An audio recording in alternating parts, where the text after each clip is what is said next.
So today we're going to be talking about using Sony lenses on Nikon cameras. Now this is the Nikon 20mm f1.8 and you're watching me right now on my Nikon ZR with a Sony 20mm f1.8. So here's what we're going to do is we're going to throw a bunch of tests, and this entire talking headshot is going to be recorded on the Sony 20mm f1.8. So anytime that the focus does anything weird, I'll make sure to leave it in this clip so that you can see if it works for this sort of thing, like YouTube videos.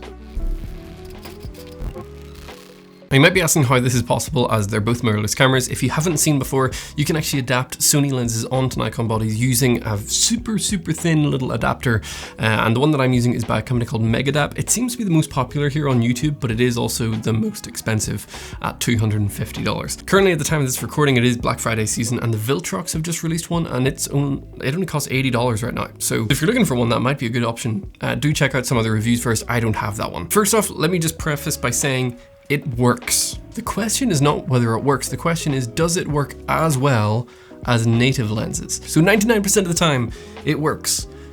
Yeah, we'll talk about that 1%. Now, just to get all the other details out of the way, you can use the aperture ring, you can use the focus ring, and you can use function buttons. They all work as though native to the camera. The adapter translates all of that information over to the cameras. As far as I'm aware, on all modern Nikon cameras, you can use all Sony lenses and use all of the features that are on them, including manually focusing, aperture ring control, and all of the buttons and switches that come on the lens themselves. Now, most importantly for me, I just wanted to test, is the autofocus performance in video as good on both lenses? So real quick, I'm just going to show you a couple of clips side by side using the Nikon and the Sony 1.8, and you can tell me what you think of the autofocus performance.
As you can see in the footage, especially the overlaid footage from my Atomos recorder, where you can kind of see the Sony lens latched onto my eye non-stop. It had no problem finding my eye. Now, I do think the Sony was just a little slower sometimes to sort of actually catch up to the eye itself. It didn't have a problem finding the eye, but it took a little bit longer sometimes. Other times, I think the Nikon took just a touch longer, so it really just kind of depended. So I really do think that they are very similar, which is very impressive that they're able to work this well. Now, one thing I did notice as I was swapping the lenses in and out, because it is raining here in Kentucky right now, the adapter itself is not actually weather sealed. So now if your lens has a rubber gasket on, that means that the seal from the lens to the adapter is weather sealed, but the adapter to the camera has no weather sealing on it. So I would not recommend using this in sort of extreme conditions, maybe taking it out in the rain and stuff like that, because I think it may compromise the weather sealing of the camera. I didn't see anything that said it was weather sealed on the website, so I would just recommend being careful with it. And if you're the type of person that films out in the desert or like out on the ocean in boats, just go native. I wouldn't bother adapting. I think it's just play it safe. Now let's hop over it and I'll show you just a couple of clips in autofocus mode in photography. So if you're looking at taking some photos with this, how snappy is the autofocus for photography? Again, I've had no problems with this whatsoever, and I've used a handful of lenses. Autofocus for photography has been flawless, really good, and I'd highly recommend using it for that purpose, because it is great. You can get some really nice lenses from the Sony side, even Sony third party, that you can put on Nikon. It was sticky and catchy, and you can use touch to focus on your monitor. Again, it really depends on the camera that you're using. This is me testing on the Nikon ZR, but I have used these lenses a lot on my Nikon ZF, and very similar performance, and that camera's a couple of years older. So overall, I really do think that the performance between Sony lenses and Nikon lenses on Nikon bodies is basically perfect. Now, one really important detail to note is you're not going to get Sony autofocus performance on a Nikon body. You're getting Nikon autofocus performance with Sony lenses. So because they do function differently. All autofocus on multiple different camera brands, they just work a little bit differently. You can even see in those clips, the way that it monitors and catches faces and all that kind of stuff is just going to be a little bit different. It's a little bit slower. You know, Sony autofocus performance is still better than Nikon marginally. That is not to say Nikon is bad. Nikon is fantastic.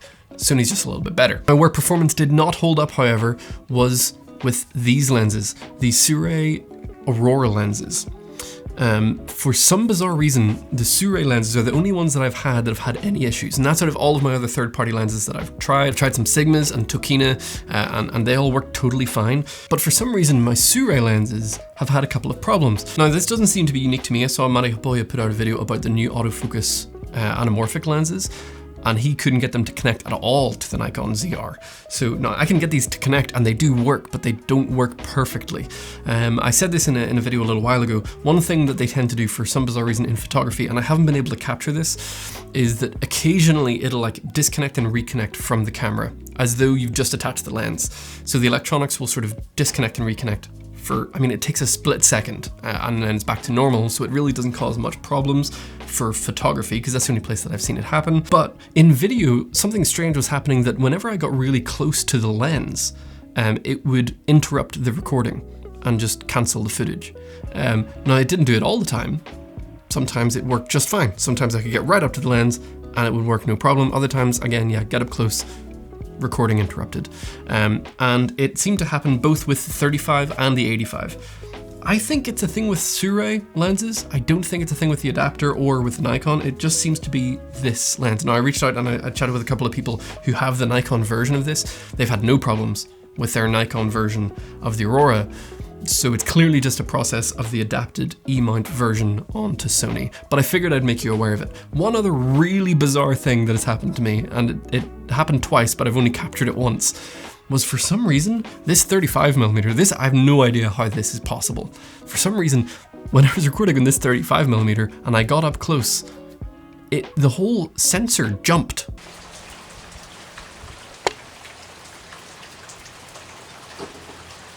It just clicked and jumped. Very, very bizarre. The reason I say this is because if it's possible with Sirui lenses, it's kind of possible with any lenses. So here's what I would say. Adapting lenses like this is great and very helpful. I don't know, however, if I would show up to a big budget set, you know, where a lot of stuff is riding on you nailing things every single time with adapted lenses. I think if you're working on really high budget stuff, high-end things, you're making a lot of money with your gear, then you should probably be investing in native lenses. If you are a running gunner, a beginner, and you're just getting started and you're looking at transferring over, you know, you're not working on massive budget sets and you're not super concerned about the occasional tiny little glitch that you might experience, then yeah, I think this is perfect. Anyway, bit of a ramble, bit of a tangent. Figured I would let you know, mainly just because of the problems that I faced with this lens, but the flawless performance that I've had with my Sony lenses. I hope this has been helpful. I've got 3 or 4 more Nikon videos coming out over the next week, so do stay tuned for those, because I only have it for a few more days. So I'm excited about them. So if you've enjoyed the video, hit the like button, drop a comment down below, or maybe even subscribe as we continue to build this channel. I appreciate all of you for doing so, and I hope that you have a wonderful day.